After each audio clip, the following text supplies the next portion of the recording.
got about 64 people with us. As Julie said, if you want to put yourself on mute while you're not talking, but then don't forget to take it off if you do want to say something. Welcome everyone. My name is Wendy Gramza. I'm the President and CEO of the Toledo Regional Chamber of Commerce. And welcome to the Restaurant Roundtable as part of our Northwest Ohio Reboot Initiative. The Reboot Initiative was put together by the Chamber, our Small Business Development Center, and many partners in the community, several of which are with us on the call today. We have, I believe, the Employers Association, the library, SIFT, and I'll go through in a moment all of the other organizations that are part of the program. We have folks from the county and city. They're actually going to be making some brief comments in a moment. Pete Gerken, County Commissioner, and Wade Kapsakevich, Mayor of the City of Toledo, are with us, and they'll be making some brief comments in a moment. So again, welcome everyone. We are all, I know I speak for others when I say we're anxiously awaiting the opening of our favorite bars and restaurants in the region. And I want to take just a moment. I'm going to share my screen here.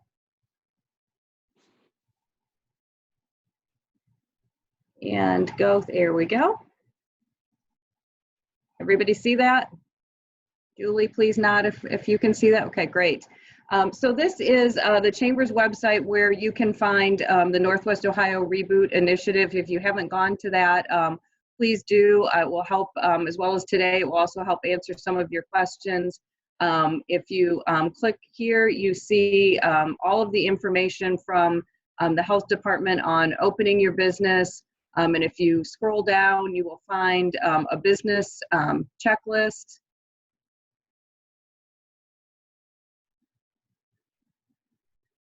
And there's a lot of links to other websites and other information. And then also a lot of things about the, no, the screen's not letting me, there we go. And then also the Small Business Development Center's checklist is here. Really just some things that I'm sure that you've all been thinking about, but you might want to just take a quick look at that. Just talks about you know, some things related to safety guidelines, but then also just some business policies and procedures that you might want to think about, a communications plan, a marketing plan for your customers, just some great information that is on that information. If you click on the Business Reboot, you will be able to see other sources of information that are available to you. You can actually click on Contact the SBDC, where you can speak to one of our certified business advisors one-on-one specifically about your business, asking you know, specific questions about you know, how many customers that you need to break even, if you're having, you know, some issues with your bank and you need to ask some questions about some of your financials. Those are all available to all of you. You don't have to be a member of the Chamber, and everything is free of charge. Again, you'll see the health department and the business checklist. You can click here for any upcoming webinars that are happening and sign up right online. And again, these include webinars from most of our partners, not just the Chamber. You can click on our Business Reboot policy recommendations. These are specific to the Chamber. Our partners aren't necessarily, doesn't necessarily express their views, but very specific things that we're working with our elected officials on public policy that will be helpful to businesses as you reboot. And then here you can see all of the organizations that are partnering with us on this endeavor.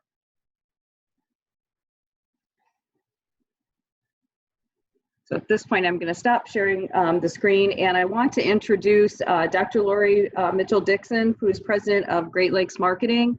Before we jump into some other introductions and opening remarks, and then of course get to your questions, Laurie did some pretty interesting research about consumer confidence and how consumers are going to feel and what their expectations are going to be as they walk through the doors of your business. So we thought it might be important to think about that. And so I will turn it over to Laurie Dixon. Thank you. I'm hoping that my screen is being shared. So I guess, Wendy, you're nodding. Yay, that's always good. It is, yes. Yay. Okay, so my name is Laurie Dixon, and I own Great Lakes Marketing Research. We've been doing research with our community members since, 1964. We came around when the Beatles did. So we did a survey of community members because we wanted to get really a snapshot of what life was going to be like through the lens of the consumer. I understand that throughout this phone call, you're going to get a lot of information that's more factual. This is strictly the perception of what consumers are thinking and how they feel about, quote, going to places when everything is open again. This slide is really just to set the stage that I think we're all navigating in the exact same murky waters. It's like running on water through the fog. You don't know where you're really going. You don't know what to expect. And the earth is a little bit shifting underneath your feet. So again, I think the fact that you guys are sharing information is awesome.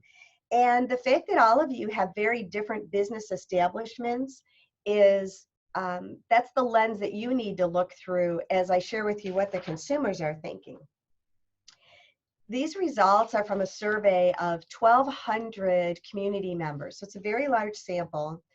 And the goal of the questions was really just to understand how consumers were going to be thinking about places they wanted to go and what they wanted to do when things got, quote, back to normal. This was conducted through our Ask Toledo panel. So it was an online survey and it was an opt-in. This is an opt-in panel of about 30,000 area households. So I want to share with you the key findings. Even though I have an academic degree and you're supposed to wait till the end to share the good stuff, I always like to let you know where we're going, because then when you listen to these statistics, you can put them in the framework of how they help you make decisions. But certainly right now, in our survey of 1,200 adults, there's only 36% who said that they're ready to return on opening day to public places, such as libraries, zoos, play areas, gyms, movie theaters.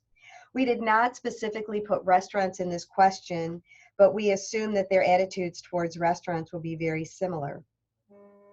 Most think it's going to take a couple of months before they're really ready to get back to the restaurants and the places that they used to use.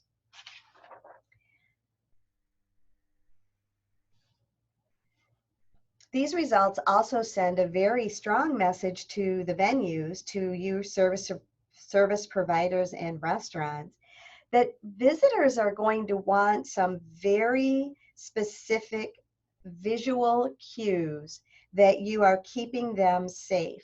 So even though we're trying to say back to normal or business as usual, the truth is it's going to be business as very unusual. And the most successful businesses are going to be those that help their customers feel very safe in their environment. And for all of you, given the different structures of your business and your business model, it's going to be important that you figure out how to do that in your particular establishment, but also how you protect your brand. One of the key things for me as a marketing person is that people go to restaurants because it's fun. It's the social engagement. They want to see people. They want to relax. So as you execute on all of these different mandates of masks and social distancing, etc., you still have to wrap all of that around delivering the kind of experience that your customers want when they enter. And the last points are just clarifying, as we're seeing already, that people are most willing to go back to those personal care service providers because they're perceived as a little bit more essential. I think as we look in the mirror and see those gray hair and not so nice haircuts, we're feeling those haircuts are very essential. But part of it too is the mentality. So as you again think about how you're welcoming your customers, helping them feel that socializing and getting out again is somewhat essential, is going to help them feel good about returning. I'm going to share just a few statistics with you. The full report is on the Chamber website. It's also on the Great Lakes Marketing website. But I just want to share with you a few things. And remember, this was a snapshot in time.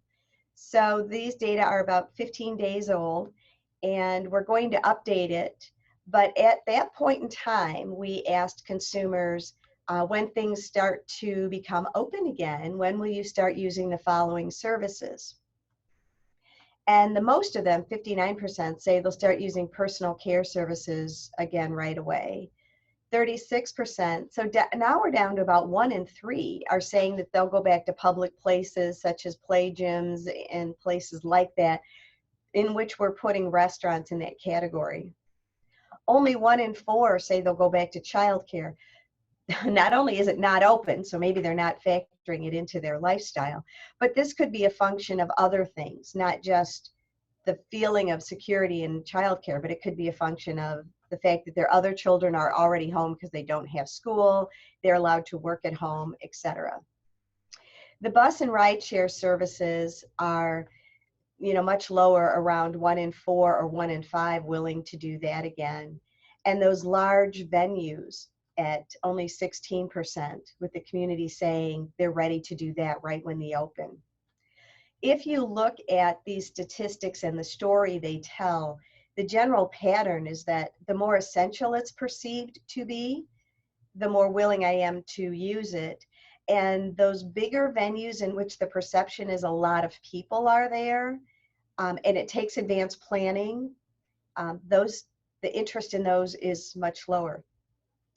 I think you can interpret the lack of interest in the bus service and rideshare services is that even though there's not a lot of people at any point in time, the perception is that the bus driver and the seats and the doors and the chairs, all of those are being touched by a lot of people. So again, as you think about these in terms of how they will help you with your business, we as consumers don't want to think that we're going into an area that's been, quote, touched by a lot of people, and we're not ready to be around a lot of people right now. We specifically asked that when they visit restaurants again, what will make you most comfortable after you're allowed to go for a sit-down dining? And as you expected, and as consumers have been told, social distancing and hand sanitizing is going to be very important. 3 out of 4 are going to be expecting that. But if you look down the list, they're expecting gloves, face coverings, maybe employees even opening the door. Some, 1 out of 4, even want temperature screenings. And there's that 16% who say, I don't expect any change. The majority of those in that 16% who say, I don't want any change, are the younger adults. They are the ones who are more likely to get out there with less expectations. This is in the public places, similar to what your facilities may be, depending on what you're offering. But again, you can see that in these public places, they're also looking for face coverings and gloves, etc. So news about public places and restaurants, I think if you're not getting enough information on your own establishments, there was a lot of parallels between expectations of public places and the restaurants. The last thing that I thought, just as an exercise, what we're encouraging our customers and our clients to do is think your customer's journey. It might not necessarily follow this journey at all, but what I would encourage you to do is think about that journey and how a customer used to go through that journey. They would enter your door. Well, now maybe they don't enter, maybe it's pickup, or maybe you have a greeter, or maybe you rig the door, maybe you change your door, maybe you change your entrance. How they're greeted is going to set the stage for how safe they feel, where they have to wait, how long they wait, the cleanliness of the waiting area, the very visual signs of how it's cleaned. If there's any merchandise, a lot of the restaurants have fun stuff that you can buy, or a little waiting area where there's merchandise. maybe now you can't have that out. Maybe it has to be behind glass. Maybe it has to be in a case. Maybe it's on request only, but that you may have to change that. When they're seated, how are they going to feel about salt and pepper and stuff on the table? And how are you going to make them feel that it's still relaxed and fun and heavy service oriented, even though some of those things aren't at the ready like they used to be? Ordering will be very different. Then they can enjoy their meal. The payment transaction is going to be different, and then they leave. Most important thing is when they leave, the power of social media, we want them to feel great. So there'll be a lot of thanking them for coming and helping get back to this new normal, and then encouraging them to tell their friends that you are open and ready to provide them a good experience. So that's a lot of information in a very short amount of time. As I said, the information in full is available. Feel free to email me if you want a copy emailed back to you. And I know I'm personally looking forward to visiting those restaurants again. So back to you, Miss Wendy. Thank you, Laurie. Thank you very much. I know we have about 82 people on the call, so questions that you have, if you want to put them in the chat room, that can be, you can do that question to everyone or just to me as the host, and then I will ask it. I know there was a question about getting the presentation emailed to everyone. It is on our website, but if anyone would like it emailed to them directly, Julie Sanderson at the Chamber can certainly do that. She can even just send a quick follow-up email to everyone that registered. So, you know, if you don't have a way to access it on the website, but it is there as well. I think there are any other questions that I see at the moment. You can also raise your hand. This is probably not a group of shy people. If anyone does have a question, I'll pause for a moment.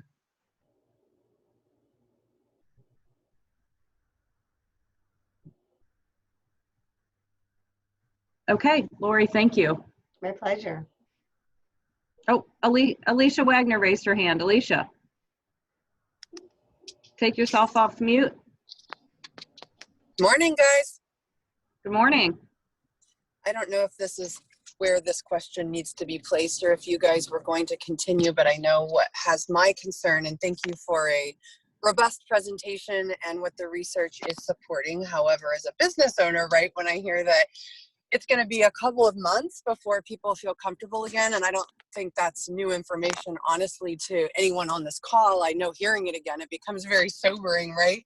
So I just wanted to throw out there for this group, and I know we have attended a lot of Zooms, and, you know, and like you said, Wendy, there's plenty of honest people on this call. I know for me personally, hearing that it's going to be months before people feel comfortable coming back, I mean, that's just not realistic with the current overhead, and even with PPP, and I'm sure there's even people on this call that maybe haven't even had the opportunity to get that. I just would love to talk about creative ways with all entities finally being on one phone call together, how we can get creative to actually make sure that we have volume and sales coming in, because, you know, our fixed costs aren't going anywhere, obviously. And yet if we're going to have a reduction in volume, you know, what are some ways that we can partner? And if that's not necessarily on this call, how can we put something together to have a further conversation around that? Because that's the reality of this, right? If it's going to be a few months and we've all worked really hard to get our businesses where we're at, and specifically downtown with the Renaissance, how do we keep what we've built intact, and what creative strategies and plans can we put together to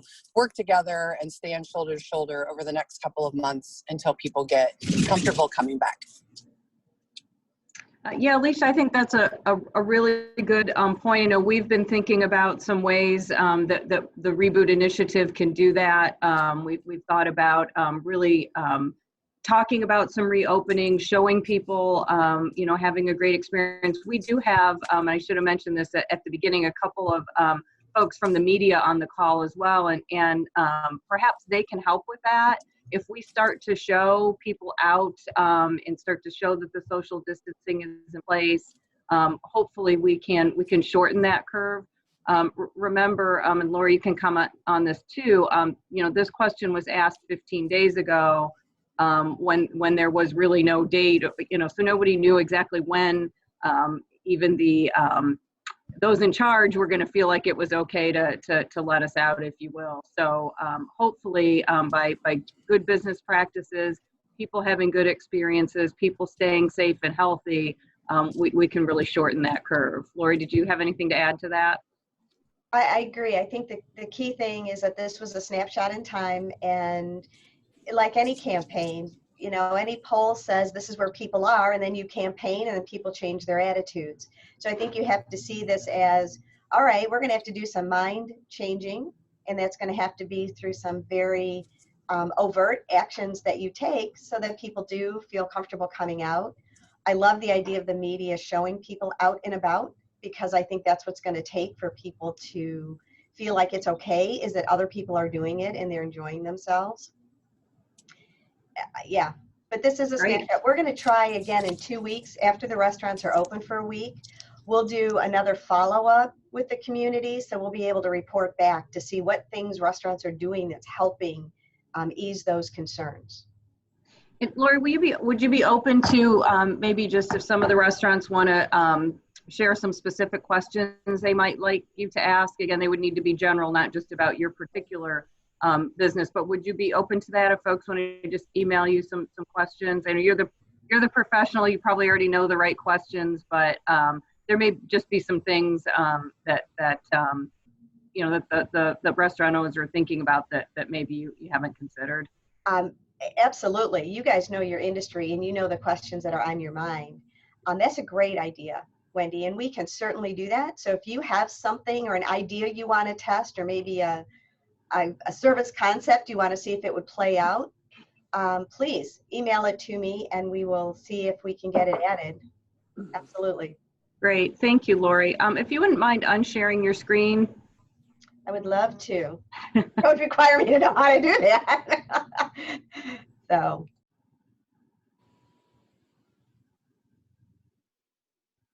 You got it? I think we want to go ahead. We have a number of other folks that wanted to make some comments. I'll ask Lucas County Commissioner Pete Gerken, who actually asked us to put this together. So thank you. It was a great idea. If you'd like to make some comments. Right. Thank you, Wendy, and the Chamber. Pete Gerken, Lucas County Commissioner, and we're at the start of a new phase of this. The public has kind of spoken. I think, Laurie, great research on that. I think probably everybody assumed the numbers that you have sent out are true. But let me say this from the government and public policy side. The Chamber's been a huge partner in working with the health department, with the city, the county, and the Emergency Operations Center. Thank you. Everybody's been included. It's as fast as we're going now, and you guys given us great guidance, and hopefully we've been able to share some guidance back that you can share with your group right now. But this is something that it's said and it's trite and true, but we are all in this together. I want to bring you some assurances from the county side and our work with the health department, that the health department has to be an ally with you and not an adversary on this. And sometimes, to speak plainly, you don't know what's going to happen when the health department shows up, and this certainly it's stressful times. It's my position of influencer at the health department that the attitude's got to be is how can we help you get better and make your experience better, rather than a gotcha thing. That's not going to work for us. So take my commitment, Wendy and everybody on this call, and I think the mayor will share this, is that what the government can do is make sure that we're here to support your decisions. It's critical for all of us to get a restart that's safe, but nobody wants to go back to the last 6 weeks. If we do it right, we won't have to. If we do it wrong, we will. But let us in the health department be a supporter of the efforts that you've made. Thank you for that opportunity.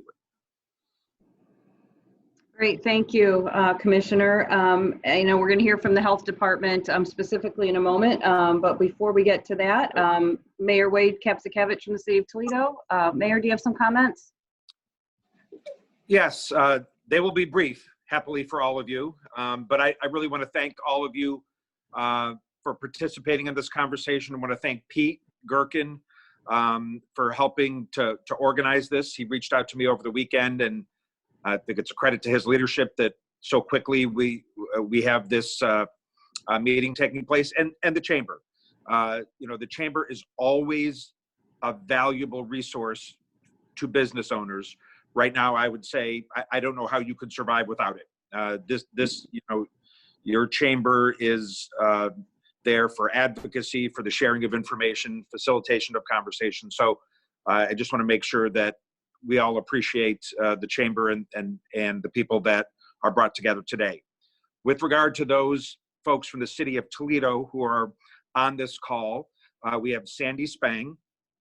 She's our commissioner, one of our commissioners of economic development. She focuses on small business in particular. And I might say that I think her experience as a longtime restaurant owner is probably relevant to this conversation. And also, though I don't know that she has joined in a speaking capacity, Gretchen DeBacker, who's normally our legislative director, but really over the last 2 months has been the city's liaison to the Emergency Operations Center, and the health department is with us to answer any questions that we might have. There's plenty I could jump in and talk about. I know, frankly, to Alicia's question, I know one of the creative things that we can do would be to find ways for you to expand your restaurant's footprint, maybe out into the public right of way, by putting up tables and bistro chairs or whatever, maybe even out into the road, as they're doing in Cincinnati and some other places. I think that is something that is very likely to happen here in Toledo. The date that we're focused on for that is May 29th, simply because that's when the governor's stay-at-home order expires. So it and also give us just a little bit of time to go over the logistics with police and fire. But I think that is a reasonable thing that you could, and it's creative, to use Alicia's word, that I think the city can use to partner to help expand your footprint. But there's other questions you might have just about how we're going to try to enforce this and some of the steps we're going to take.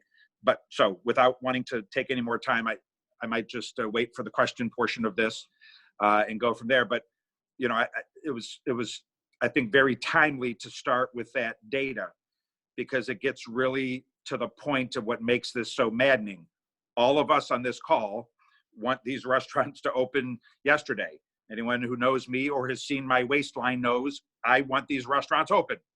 But based on the phone calls I get to my office, and we just heard the poll and the research, most people are still scared. Most people don't. They think the world's opening too fast. If you can believe that. We don't think it's happening fast enough. They're concerned about feeling safe when they go out. So it's a fine needle to thread, but I think we can do some things. So I promised for short, and I went long anyhow. But we're really happy to be a part of the conversation. Great, thank you very much. That's perfect. I know there were a lot of questions about the outdoor dining, so I'm glad that you heard it here first, that the city is working toward that and supportive of it. So, but a lot of logistics to work through. Also, now wanted to ask the Lucas County Health Department. Brandon Polinsky is on, and I believe as well as Jody Vaughn. So I'm not sure, Brandon, are you going to start with some comments? And there are a couple questions, but I think I'll let you make your opening comments, and then I think you're probably seeing some of those, Brandon. We can maybe get to those. Hi, and happy to be with you all today. As the presenters before us have said, the health department is here to make sure that everyone is safe as we start to reemerge from the restrictions that were placed at the state level. We're working with you to improve that consumer confidence by making sure those safety measures are established, making sure that the public feels good about going out to restaurants and going out to all these other businesses that this virus has put some uncertainty on. We are here for you. We have our guidance, as Wendy indicated, on our website, as well as some other resources. So please feel free to visit often. We are updating at the speed that we learn new things about this virus. And we are here for you in the community if you have questions. And I will turn it over to Jody if you have anything you want to say right now. And other than that, I suppose we will wait for what questions come in and answer as best we can.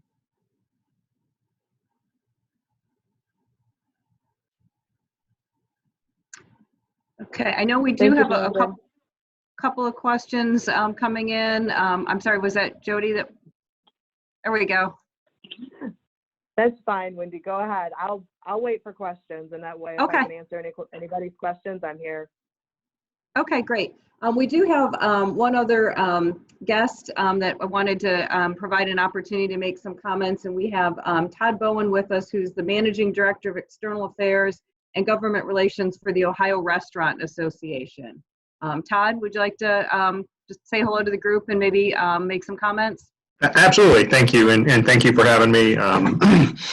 It's certainly one of the silver linings to having gone through this is that it's given us some, great opportunities to work more closely with some folks from Toledo. So I certainly want to give a shout out to Sandy Spang and all the work that she's done, the mayor, the county commissioners, and the health department. Certainly you've got some great leaders in Toledo, and it shows very much. And I noticed Prakash Karamchandani from Balanced Pan Asian Grill, who's a great ORA board member, is on the Zoom as well. And he's really an excellent leader and speaks well for Toledo restaurants in every ORA meeting that we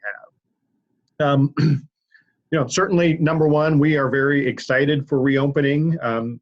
The ORA worked very closely with the restaurant advisory group that the governor and the lieutenant governor put together. And that was really a great diverse group of operators, both geographically and size, scope, and sector, and had some, a couple of really strong Toledo restaurateurs on as well.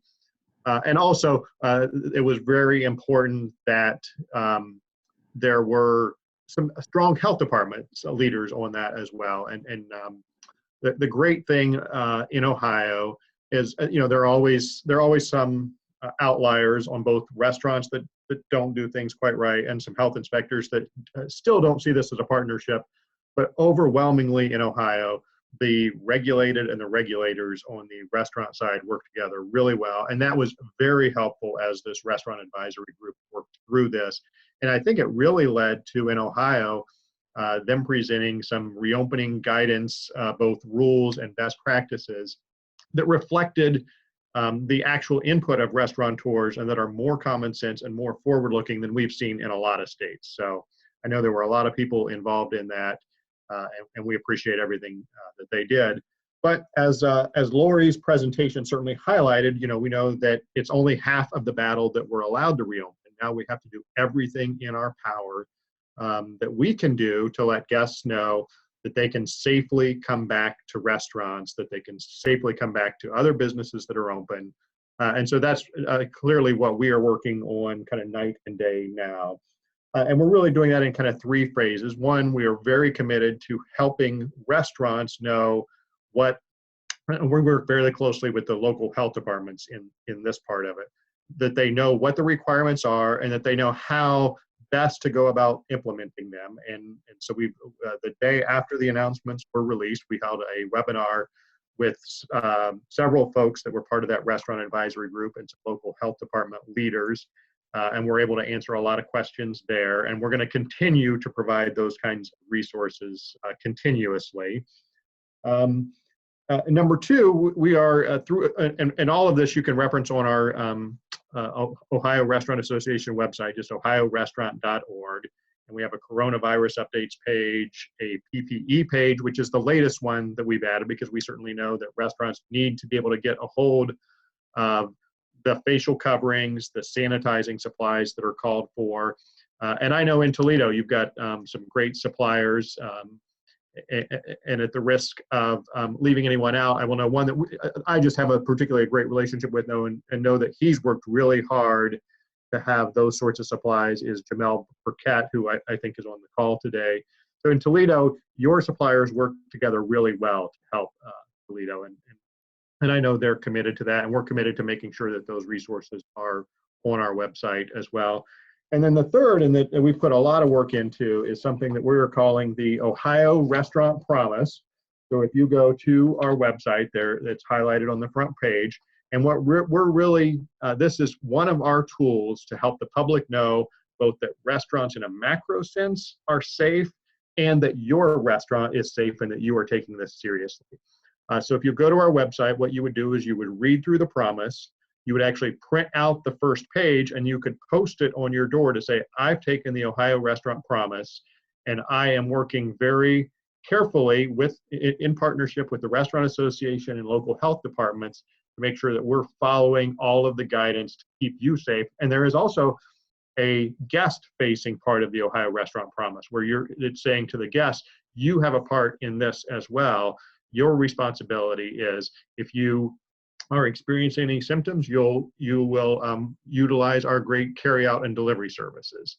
And also that they kind of make that commitment that they will willingly participate in the social distancing that's necessary for some period of time. That's a big part of what we're doing, and definitely check that out. I think it can be very helpful to your individual restaurant. And the more restaurants sign up, the more we're able to shout that out in the media. And we're doing just a ton of media with that message that Laurie talked about, that restaurants are open, restaurants are safe, and we will continue to do that every day. Myself and our CEO are going to be on every patio we can get to on Friday, showing that. And then we've got a plan on May 21st when that opens. We're actually going to, our board chairman and then Larry Obhoff, who is the president of the Ohio Senate, are going to get some media, and we're going to go around to restaurants in his district. So to kind of show from a leadership perspective at both the association and our elected leaders how safe restaurants are. We are also not forgetting that we continue to press for some changes to some federal legislation, primarily the Paycheck Protection Program. We know that that did not work for restaurants as well as it did for many sectors. And we have been engaging our Ohio congressional delegation night and day in some changes. And I will say, if Congress was just our Ohio delegation, those would get changed right away. So they certainly get it, and then we're going to be helping them take that out to other states as well. And then we're also talking about some forward-looking things. I appreciated the mayor talking about kind of increasing some outdoor dining spaces. And I've been in touch with legislators on some ways that they can be helpful going forward. We certainly know states and local governments have to balance their budget as well, so they don't have a lot of money to throw at problems, but there are some regulatory things that they can do. And we're really pushing for some state legislators that if we might allow some additional outdoor dining spaces, that could they make some changes that would allow alcohol to be served in those, for instance. So and I would certainly welcome if anybody's got other ideas that they think would be kind of forward-looking regulatory changes, open to those at any minute. And I just want to end. I appreciate the partnership with the Chamber, appreciate the partnership with the Toledo Health Department. I know you guys work really closely with Laura Morrison on our team. She speaks really highly, specifically of the Toledo Lucas County Health Department and the great work that you guys do. And I'll be happy to stick around and be helpful for any questions. Great, thanks, Todd. Appreciate you being with us. We do have a couple of questions. I'll facilitate those that I see in the chat room. And this first one is a question about the Responsible Restart Ohio from the governor.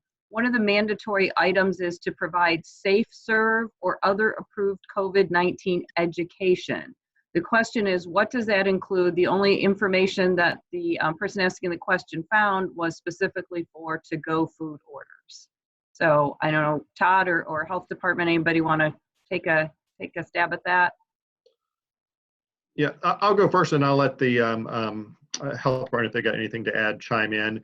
The National Restaurant Association, who puts together the Serve Safe product, has made some Serve Safe COVID-19 specific products available. And if you go to the Ohio Restaurant Promise, in the supporting guidance, there are links to all of the different Serve Safe products that would be helpful for you to look at. Okay, anyone else want to?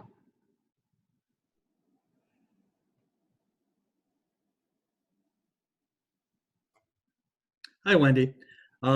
We put a link on our website, and it sounds like it's on the Ohio Restaurant Association's too, to some of those Serve Safe products. It's under our employer business section. So individuals can certainly go there. There's 2 modules there right now in both English and Spanish to help with some of those COVID precautions. As your questioner indicated, I think those are mostly related to takeout. So we will certainly be adding more resources as we find them from the Ohio Restaurant Association, make sure that individuals are connected there, and really just trying to serve as that central point where all of the information can be accessed from. And Jody, if you have any additional comments, or Kelly, I know is with you, feel free.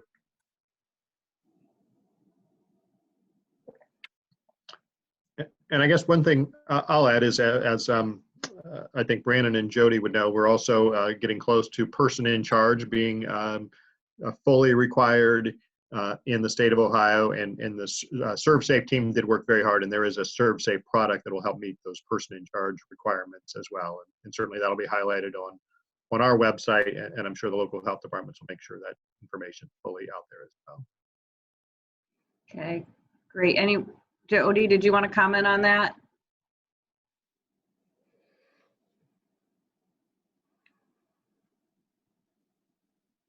Okay. No, we've been working with the person in charge, and no, we're having a little trouble hearing you, Jody. I'm sorry, I'm having technical difficulties there. No, the person in charge requirement hasn't changed yet, but I know that we've been working on that. Okay. Mayor? Did you want to comment on that? No, you just came up on my screen. No? Oh, okay. no. I wasn't going to, but goodness knows I'll talk if asked. But no. Okay. There is another question. A company's been having an internal debate on how to handle wearing gloves. Says, I think customers want all of our employees to wear gloves in all positions, but the health department wants us to wash hands and not use gloves, especially for cashiers and servers, bartenders.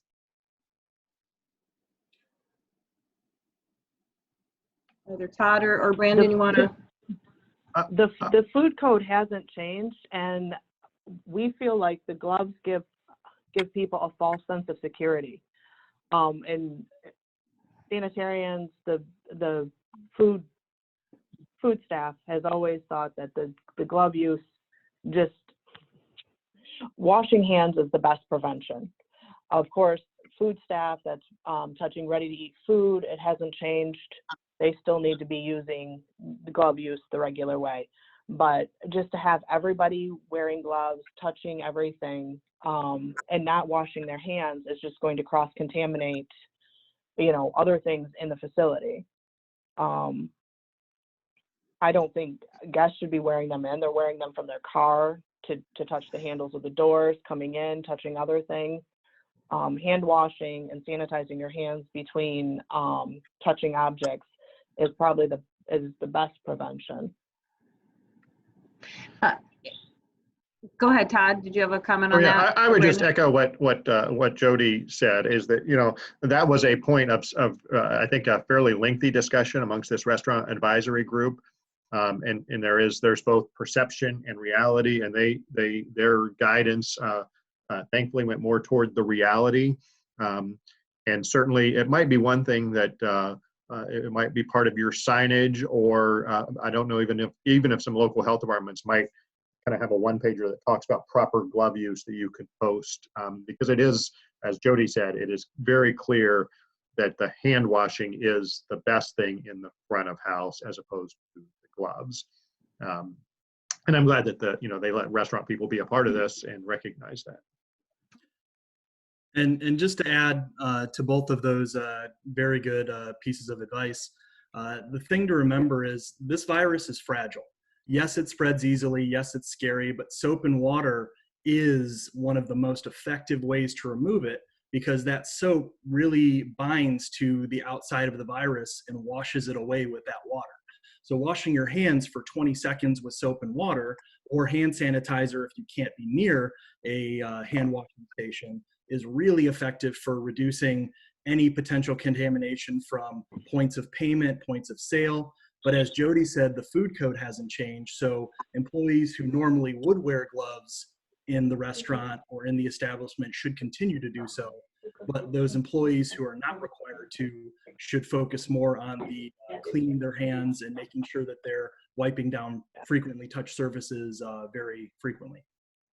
Great. Any ideas then how the restaurants and maybe there's you know, some sort of marketing piece or something that can be posted in the restaurants? Again, if customers are expecting that from the cashier and they don't see it, you know, how can we get that information out to consumers that, you know, that actually is not helpful, could actually be worse, that people are washing their hands? Because I can see where, you know, customers aren't going to see that. They're not going to necessarily see people washing their hands frequently. They see the gloves. So anybody have any creative ideas on how we can really get that message out to consumers?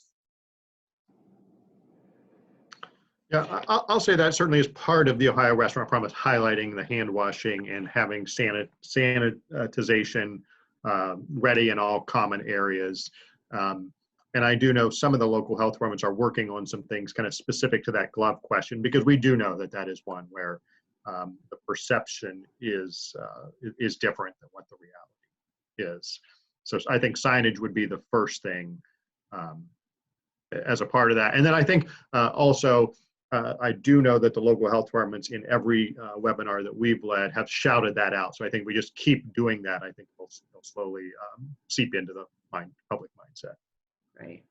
We're very open to, you know, maybe some PSAs, potentially working, you know, with the media and some others, you know, to maybe really make people, and I would imagine there might be some national things or some statewide PSAs, just kind of talking about the most important things, again, along with that, hey, restaurants are open, they're safe, and maybe hitting on a few of those things that, you know, that people are wondering about. So we can talk more about that. I don't see any other specific questions, so I just will ask one. I don't know if this is on the minds of the restaurant owners or not, but if maybe the city and the health department could talk a little bit about enforcement. I know the mayor, there's an article about a strike team. You know, what should restaurant owners be expecting? I know before it was really when you would get complaints, you would investigate. How do you see that changing, and what should, you know, we don't want business owners in fear. What should business owners, restaurant owners, you know, what should their expectations be in terms of that enforcement? Well, let me jump in and start with that. And I don't know if the county or the health department or anyone from IT to add to this. And our health department's a little different than around the state in that it's a joint operation of the city and county. So it's, you know, we do it together. In general, we have decided to not layer on any additional local regulations or restrictions above and beyond what the governor. Other cities are. Our attitude really from the beginning was we're just going to follow DeWine, and rightly or wrongly, you know, his rules and regulations, we're just going to follow them. In fact, even the silly little kerfuffle a couple of weeks ago about golf courses was an indication, you know, for whatever reason, DeWine said they could be open. In Michigan, they can't, and maybe for some difficulty, but our standpoint, it's easier to align with it. So we're not adding on any additional regulations. There's a list of things that in the governor's order are required. He backed off some of them. For instance, the need for everyone to wear a mask, but there are still plenty of strings attached to the opening of restaurants on Friday. I mean, the list is everywhere. It's on the chamber website. It's on the state website. It's easy to find, but just off the top of my head, I believe employees need to wear masks. I think there's, you know, social distancing requirements in the establishment, et cetera, et cetera. Whatever that list is, we're going to follow. So if the past is any indication, we'll get complaints from, you should all assume that I don't want to refer to them as spies, but you should all assume that there will be people calling to complain about you. I'm certain of that. We get dozens of those calls every day. So one mechanism will be to respond to a complaint that has come in from a patron or other, or someone else saying, you know, I was at this restaurant and their employees aren't wearing masks, or I was at this restaurant and they, you know, everyone was jammed up shoulder to shoulder at the checkout counter. And so we have sort of beefed up our operation. Before, we only had one police officer dedicated to this. I think now we'll have 3. There will be actual non-police related city employees who are going to go out and assist in the follow-up, and health department officials. So there now will be more people devoted to this task than before. And I think we also contemplate just sort of random spot visits also, knowing that, you know, we can't possibly be in a position of responding to every complaint. With all of this, and this is just, I might have a disagreement here with our partners at the health department of the county.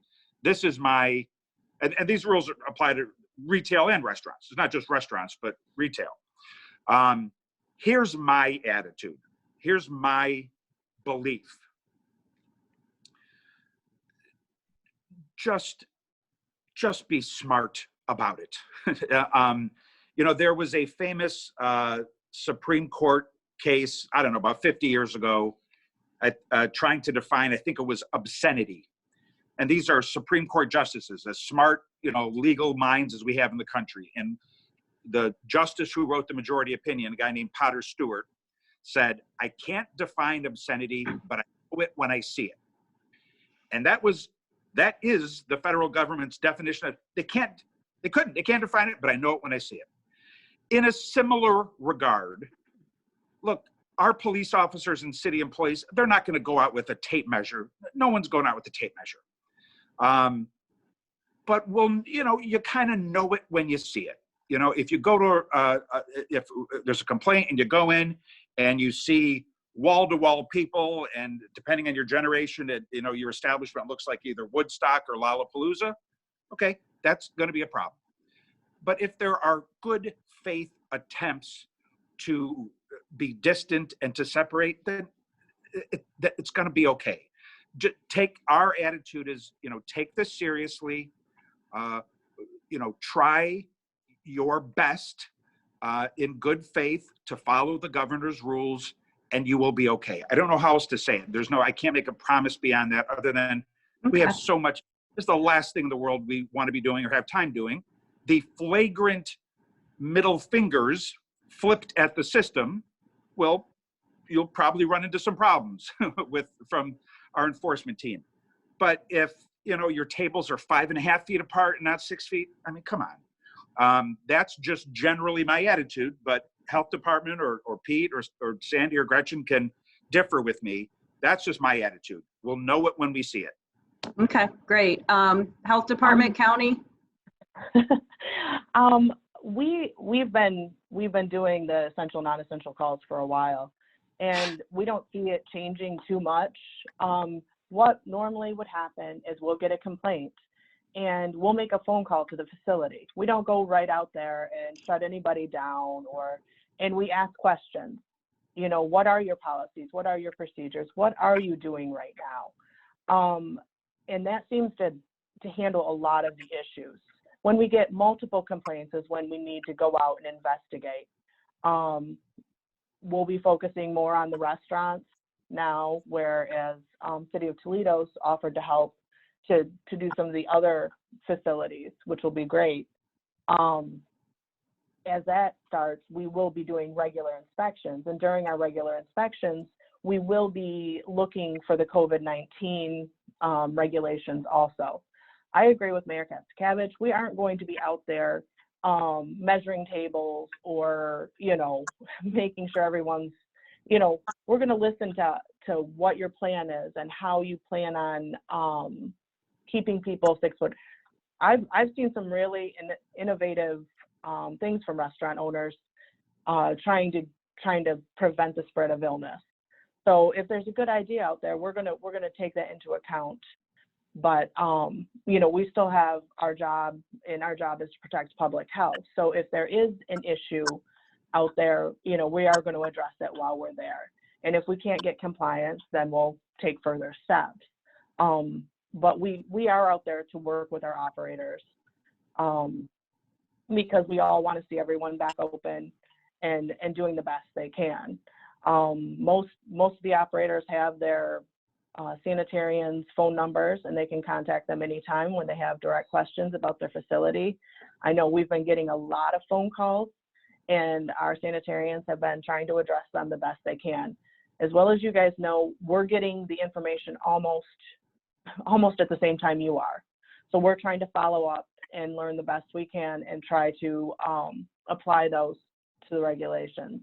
So we're Great. happy to answer any questions, and hopefully, you're able to get through to someone. I know it's been difficult, but we have the contact us. We have our main number. We have our staff in here, and they're getting those questions out to the sanitarians. Great. Great, Jody. Thank you. Real quick, I know I just saw at the bottom of the screen, Gretchen posted the list of the guidelines, which are easy to find, but now they're embedded in this Zoom meeting. Yep, there are a lot of things being posted as topics are coming up or people are referencing websites. Then those are being posted. Our infamous restaurateur in the downtown area, Ed Bazinski, has had his hand raised virtually for quite some time. So Ed, you have a question? Yeah, thanks, Wendy. So there was a group of us from downtown and Sylvania that we had a meeting yesterday with Eric from the health department, Gretchen from the city, and Cindy from Connect Toledo. And we all feel much better after hearing what they talked about and moving forward. One thing that we keep hearing about, like this marketing thing, I talked to a couple places in South Carolina that they have opened up. They heard the same thing. People were worried. Two of them both said they were packed and to be ready. And even though that marketing stat is saying people are worried, they heard the same thing, and they've been busy from day one. The one thing that we didn't hear, and they're trying to figure this out, we have an event center, and dealing with brides and mothers of brides, nobody knows yet. And that's hopefully we're going to find out soon, because they're all worried they have no idea. And the state doesn't know yet either. At least the local, we don't know. So we'd like to hear that. Hey Ed, this is Todd. I will say a few folks from that restaurant advisory group with some local health departments are revisiting that specific question about event centers, because that is definitely kind of not fully addressed, because the safe operating guidelines established for restaurants is coming up against kind of the rule on mass gatherings and events. So, but do know that they're actively working on that. Perfect. Great. Thanks, Todd. Thank you. Thanks, Ed. We do have a couple of other questions. Wondering about the percentage of capacity that can be allowed indoor. This would be for inside once you open for dine-in. Question is, we've heard it is 50% with the question mark. Yeah, so I'll answer that, and Brandon or Jody can add anything specific that I miss. In Ohio, they did not specifically set a capacity limit, which we fought really hard for. Rather, they said these are the guidelines to operate safely. A business should take a look at their space, figure out how they can either through partitions and or social distancing between tables, make sure that those guidelines are being met. Then they determine what their maximum capacity would be, write it down, be able to show the health department that they've given it thought and have a plan, and then even post what your maximum number would be, as opposed to it just being an artificial number like a lot of states have done. Okay, great. Another question. Andy, if I could just add to that. Yeah, please, go ahead. So the governor's guidance does state 50% of the fire code. And one of the things that we found through this is that the fire department does not actually determine the number of occupancy for any particular establishment. We have a guide that was given to us by Toledo Fire and Rescue. It's within that open for county business guidance, lumped with the responsible protocols from the governor. So if you turn to that document, you can see what Toledo Fire has provided as a resource to help you determine what your maximum occupancy should be based on your architect and when your building was created. So that resource is there. I just wanted to point to that please don't call your fire department to say, what's my number? And that's one way that you can help determine that. Proximity is really the biggest enemy here with this virus, proximity and duration. So when you're thinking about spacing things, and I saw a question in the chat, are patrons allowed to sit at the bar? Really, it's how close patrons are going to be, how close, for how long they're going to be in that close proximity, and trying to limit that. And there's various ways, whether they wear face masks or face coverings rather, or if they have those shields between them. But you really want to keep that in mind, that proximity and duration are the two biggest factors for how this virus is going to spread through respiratory droplets from infected individuals. And I will turn it back over. So I guess, Todd and Brandon, are you guys saying the same thing or something different? 'Cause Todd, you said that there isn't any necessarily limit, and Brandon saying, well, it's half of your, your fire code. Are you both saying the same thing, or? So we're saying the same thing. I just said it a little differently. Todd stated that there is no specific limit. The governor's guidance is consider doing 50% of the fire code. Gotcha. Okay. So okay. that's a good initial place to start to make sure that you do not have too many people in a congregate setting altogether. But there is no absolute hard limit put in place, and that's what Todd was saying from the governor's. Okay. Great. And so then the answer to the question about the bar is you don't have to have safety shields between people, but you probably want to, you have 8 seats at the bar, maybe, you have 5 or 6, and make sure that, maybe people aren't all hanging out together for a long period of time. The I think same that's what spacing, I heard you say. Yep, the same spacing that you would think of between groups of people sitting at tables. So if I'm at the bar with my wife, we can certainly sit together, but then they should get some space for the next group would be seated. Gotcha. Okay. And then there was a question too, if outdoor tables for outdoor dining have to be 6 feet apart. And then there's also a question about if your outdoor space has a garage and you open it, I guess, is that considered outdoor dining or indoor dining? I'll go first. I'll take the easy one. The easy one is on your patio, you should follow the same social distancing guidelines that you're following for your indoor seating. I've had that question about kind of opening your garage doors. Is that indoor or outdoor space? That was not addressed specifically in any of the guidance that's come out. So Brandon or Jody, do you have anything? Have you guys given any thought to that yet?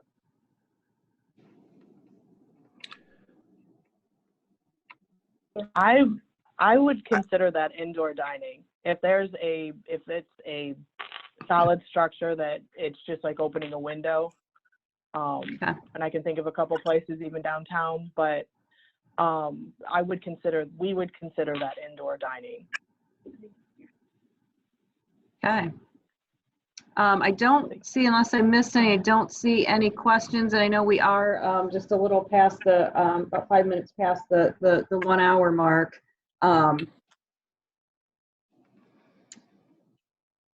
And somebody's just texted me some questions, but are there any other questions?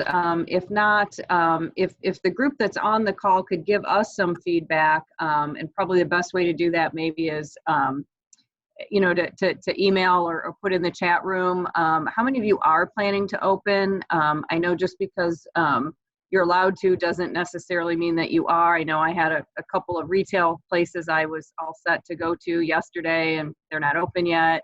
Is it safe to assume that most people on the call are planning to open, again, for outdoor dining on Friday if you have it? I guess maybe it's kind of a 2-part question, or are you waiting and planning to open right away, or are you taking a wait and see approach? I'll say from just things we've heard, and I'll certainly give kudos to the restaurant community, is that there are different operators are taking different takes on when they feel like they will be ready to reopen. From both some folks view is society ready to reopen different than others do. But I will say that it's been impressive to me that the restaurant community has been very careful that nobody's criticized each other for making the decision that's best for you and your business, even on social media, which often we see that, it can explode. People criticize folks about other things, but I think restaurateurs have stayed nicely out of that. Okay, great. If you just want to give us some feedback as to whether or not those on the call are planning to open or not, you can do that just by emailing Julie Sanderson or making a comment in the chat room. I have one other question about how the health department is planning to proctor level 2 certification tests. I don't exactly know what that is, but I'm assuming you all know what that means. We have suspended our proctoring for now. We're going to have to take a look at that now that we're all back in and resuming regular business, to how best to do that. The room that we used for proctoring was pretty small, so we're going to have to look at our spacing requirements. I know that there were several people that wanted to be proctored, and it's a service that we need to get back up and running. So I don't have a definite answer for you right now, but it is something that we're looking back into. Okay, great. And then there's another question about the definition of a group. Is there any limit to how many people can sit at one table? So I guess our large tables, discouraged? Does that depend on, hey, if there's 6 of you and you've all been living at home for the last 2 months anyway, that's great. What's the rule of thumb there? Yeah, so the maximum stated party size in the governor's guidelines is 10. But certainly best guidance would be it should be people coming in and sitting together as a unit. So people that have been around each other, whether it's your family or other folks, is really the best practice, the way that it's intended. Now, restaurants are not expected to be the police of that. And that's another reason why customers and guests have a part of this to make sure that they're doing things correctly as well. But specifically, 10 is the absolute max. Okay, great. Any other questions? We do have some people dropping off, given that we're at 10 o'clock. I think Tony, are you still on?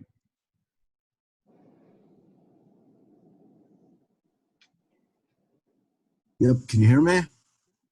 Can Yes. you hear me? Yep. Yep. Yes. Yep. We can hear you and see you. I know you had something that you wanted to, Yes. a comment you wanted to make. I wanted to listen to all the restaurant people. I do not have a restaurant. I am in the catering business. I know Ed just mentioned something about weddings.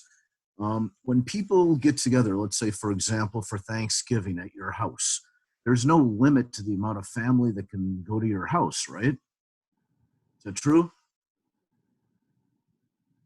There's no limit to your house. So if somebody has, say, 12 people at their house or 20 people at their house, and the year before they had less, and they thought, well, we're going to give Tony a call and see if maybe you can cater the thing at Tamron Country Club. All of our functions are family and friends, whether it's a wedding, a wake. And I think that when the governor or whoever is going to make the final call, we should not be lumped in together with the restaurants. Initially, when this virus came out, I know funerals and weddings were exempt. Then they changed things. And I just wanted to get this out to all you guys that are still listening and hear your comments. Does anybody have any comments on this? Do you? Todd, you want to comment on that? Yeah, well, certainly I do feel very much for caterers and event spaces. They have been, everybody in the restaurant business is really hard hit. You guys are at the top of that list. And we have certainly made sure that we've advocated for caterers and event spaces, and we are really pushing the envelope for them to come up with some additional guidance there in the near future. But I get your points. Like it's a different animal. It's really a different animal. It's all, if you're going to a wedding, it's family and friends, whatever type of function it is, they know the people. And we've had so many weddings that have called us. You know, we were booked in March and April and May and June. We've had the 4th of July of this year transfer to next year.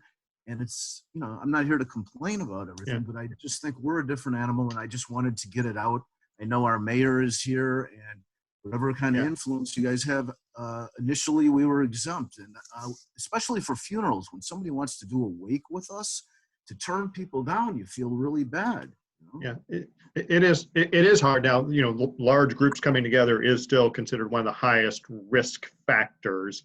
And even if you're friends, you're still not people who have been living together. So it is a balancing act, but we have really encouraged them to figure that out and to do that sooner rather than later. Well, I appreciate that. I don't want to get into a debate that less than 2% of the country is really that's for another place and time. Right, absolutely. No, I thank you guys for having this forum, and I thank you for letting me talk my different animal out there to you guys. So thank you. Appreciate it. Great. Well, I think we'll go ahead and close up because we are over the time frame. Again, just remember that there are lots of resources out there for you. The city, the county, the health department, the ORA, the chamber. We all want you to succeed. So if you have questions, if you need assistance, please reach out. Again, the chamber is available to meet virtually, at least for now, with individuals to talk about your specific business, really getting into some of the marketing issues. We'll certainly point you to the guidelines regarding social distancing, but we're not necessarily experts on that. That's a health department question. But any questions about your business operations, marketing, communicating with members, we want to take a look at your finances, figure out, can I operate and still turn a profit at 50%? Of my capacity, any of those sorts of questions. We are happy to meet with you one-on-one. It's confidential, it's free of charge, and you don't have to be a chamber member to take advantage of that program. That specific program is funded by the state and the U.S. Small Business Administration. I know there is also the City of Toledo grant program. I think they got inundated a little bit with applications. So I don't know if that's still open or not. I believe Sandy Spang was on the call. Not sure if she's still on the call. But if Sandy, if you want to just comment on that quickly, and then we'll go ahead and close out. Thanks, Wendy, and thanks for this great call. The cooperation has been showing has been fantastic. And so if there's any industry that is completely prepared to change is a constant. But our micro enterprise recovery grant is still available. Applications will be taken until May 24th. It's $1 million commitment from the city of our emergency block grant dollars, which were part of the CARES Act. And we would invite businesses to take a look at that on the City of Toledo website. Not all will qualify. Micro enterprises are 5 employees or less. And there are some other requirements for eligibility, but I would certainly invite them to take a look because it does allow us an eligible expense. Sandy, if you could speak up a little bit, I'm having a hard time hearing you, and I'm hearing a lot of background noise. So if you could. Wendy, I think somebody went through and unmuted everybody. Yeah, let me go back, and I muted everyone again, and let me unmute you, Sandy. That was my fault. There we go. Doing good until this. Yes, it was great. There we go. I can hear you. Go ahead. Thank you. I just want to thank the ORA. I want to thank certainly the Chamber for your leadership in the community, and everyone on this call. We're seeing so much cooperation in our community. And the restaurant industry thrives on change. It's a constant. So I know that the fellow restaurant owners on this call are prepared to meet the challenges that are going to be before us. But I did want to talk about our Emergency Micro Enterprise Recovery Grant. Applications are open until May 24th. Not everyone on this call is going to qualify. It's 5 or less employees, including the owner. And there are some other requirements. This is some of the block grant dollars. It's $1 million commitment from the city of some of our CARES Act block grant dollars to help the smallest businesses in the community. But what I think is important for restaurants to know is that it does, as an eligible expense, it does allow replacement of lost perishable product, cleaning services and supplies, as well as those safety modifications that you need to make, plexiglass shields and that sort of thing, as well as PPE. So City of Toledo website, you're going to see the application. And for some of the folks on this call, that may be a real help. So thanks for the opportunity to be on this call. Absolutely. No problem. We're 15 minutes past. I see we've lost about half the folks. Again, thank you all for joining us. Feel free to reach out if you have any questions.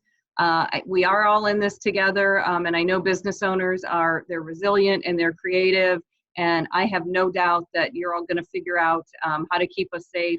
And as Laurie said when she started out, yet still provide that that atmosphere and that entertainment that we're looking for. So look forward to seeing everyone out and about, and please take care and stay safe. Thanks, Wendy.